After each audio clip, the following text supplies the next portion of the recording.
Well, fresh off the back of the news out of the Northern Territory that Chief Minister Leah Finocchiaro will not be allowing trans women into women's prisons, biological men into women's prisons. She's having not a bar of it. We've seen an interesting exchange on the floor of Parliament here in Victoria, where it seems as though the Corrections Minister might be willing to consider some kind of a shift in position. The details on that are not clear, but I decided to bring on David Limbrick MP, the person who had this exchange on the floor of Parliament with the Corrections Minister.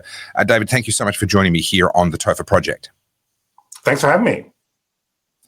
Now, this has been an area that you've been concerned about for quite some time. Obviously, it's a well-known fact that many women who end up in prison have a history before they end up in prison of being victims of violence, victims of sexual violence. And of course, prisons are a notoriously violent place. There has been concern for quite some time around Australia, and we have seen recently an assault in a South Australian prison where a biological male, someone born as a man, has been imprisoned into a women's prison, imprisoned in many cases for violent or even sexual offences against women. And we saw recently in South Australia there was an assault there. That's what Leah Finocchiaro, the Northern Territory Chief Minister, responded to with her statements. You've raised this issue on the floor of the Victorian Parliament and had a response from the Corrections Minister. What were your concerns, or what are your concerns, and what are your thoughts on the response that you received? Yeah, well, there's been lots of women concerned about males being imprisoned in women's prisons. We know from recent reporting that there was a person imprisoned in Dame Phyllis Frost prison for very serious, child sexual offences, which is horrific. And people are concerned about having males in women's prisons, and understandably so.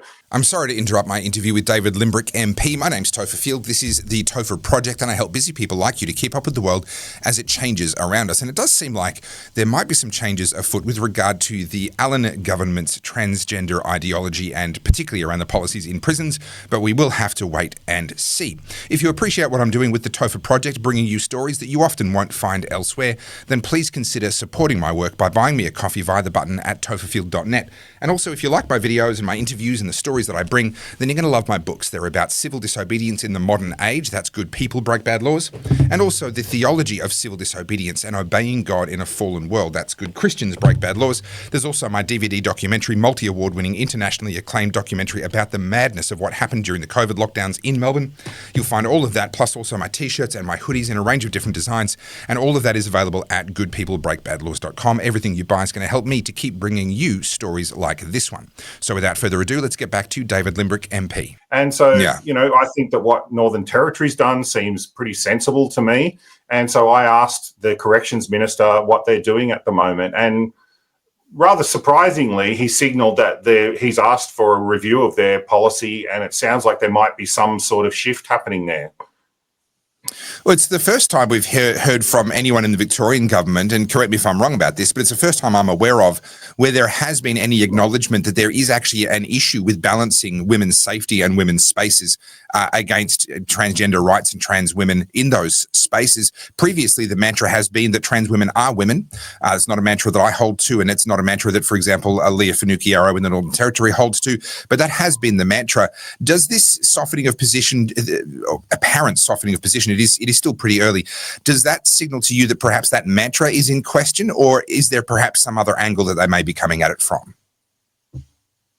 Well, I've always thought that the mantra never made sense at all. Gender ideology is just an ideology based on lies. Everything about it is lies. And sooner or later, the truth is going to come out, and the government has to deal with the truth. And the truth is that males are in women's prisons at the moment, and it's pretty much unacceptable as far as, I think the general public doesn't accept this. One of the reasons the government's been able to get away with this sort of insanity for so long is because the general public doesn't really understand what's going on. I think more and more people are getting to understand what the issues are, and there are real conflicts of rights here. It's not just some sort of bigotry or something like that. There are real conflicts between, gender ideology and women's rights. Yeah. We've certainly seen that blow up in the courts in lots of different forms with various protests and rallies, and of course famously in Victoria with the whole situation with the Liberal Party and Moy Redeeming. We won't go into that, but this is a fraught issue that has manifested in a lot of different ways. But there is another event that happened just a few days ago in Victoria that is also going to touch a hot button there, and it relates to women's safety, and that is that we saw the use of pepper spray by a brothel worker to protect herself and her colleagues from a male customer who'd become very aggressive there. To my knowledge, no charges have yet been laid. Do you think this adds fuel to the fire around the whole conversation in Victoria around women's safety, self-defence and community safety generally?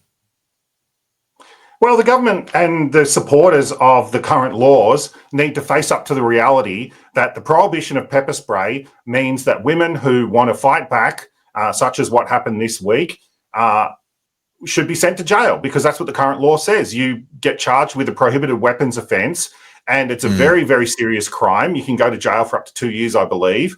And my understanding is there's thousands of women that have been purchasing pepper spray. It's quite easy to purchase online. Just because it's prohibited doesn't mean it exists, like everything else. And lots of women are valuing their personal safety over the law. And, sooner or later it was going to happen that someone would defend themselves. And people need to ask themselves, would they rather this violent man, I don't know what his intentions were. He already broke one of the lady's ribs, is my understanding. Wow. Would they prefer that he seriously hurt these women even further, or maybe even killed one of them? Is that what people are asking? Because the use of pepper spray in this case was very, very effective. It's quite incredible. I've shown the video on other videos. It's quite incredible. The moment when that pepper spray hits him in the eyes, he is neutralized. It does exactly what it says on the packet. It's quite a clear demonstration of that. But this, of course, has happened in the context of a situation in Victoria where we've seen, just to name a few of the incidents over the last week or so, a father and son being stabbed in front of Crown Casino. We've seen various violent machete attacks. We just saw a random stabbing where a mentally disturbed woman appeared to just completely select another woman at random and just stab her in the chest, puncturing her lung. We're seeing this incredible array of violent crimes, and yet, despite the bail reforms that we've been promised in Victoria, we're seeing a lot of these people being re-bailed, including 4 out of the 5 youths that were involved in that stabbing of the father and son, or the slashing rather of the father and son in front of Crown Casino. How much more public tolerance do you think there is for a continuation of the current status quo? And is something like what happened in that brothel, and just such a clear demonstration of the effectiveness of pepper spray, is this going to be something of a turning point in this debate? I think people have reached the end of their tether on this. People are concerned about the bail system, the judicial system, and what's happening there. Now, there's more changes coming through that are being enacted next year, but lots of people are asking questions, because every time you see one of these violent crimes, sure enough, you check it out and it's someone on bail, which seems unbelievable to me. But also people want to be able to defend themselves. We saw that with the debate on castle law. We've also seen that with the debate around pepper spray.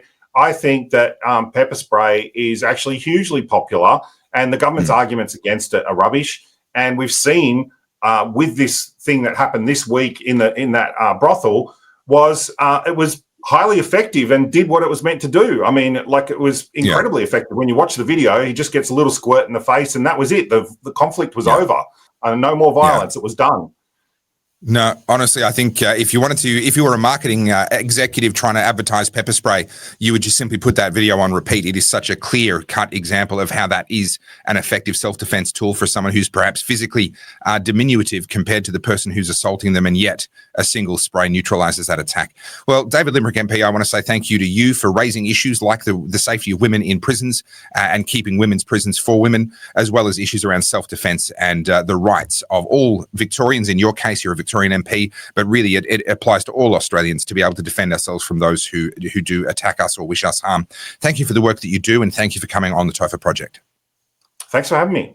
Well, thank you for watching that interview with David Limbrick MP. He does very, very important work, as the handful of good MPs that we do have in this country do, at both a state and at a federal level, in the lower and the upper houses, respectively. We have a handful of really amazing people doing really amazing work, and David is certainly one of them. My name's Topher Field. This is the Topher Project, and if you enjoy my videos, I'd really appreciate you helping me to keep the Topher Project going by buying me a coffee via the button at topherfield.net. And also check out my books, Good People Break Bad Laws, Good Christians Break Bad Laws, my DVD documentary Battleground Melbourne, and all of my t-shirts and hoodies in different designs, all available at goodpeoplebreakbadlaws.com. And everything you buy is going to help me to keep bringing you stories and interviews just like this one. Thank you so much for watching to the end. The algorithm loves you, and so do I. Please like, comment, subscribe, and as always, think free.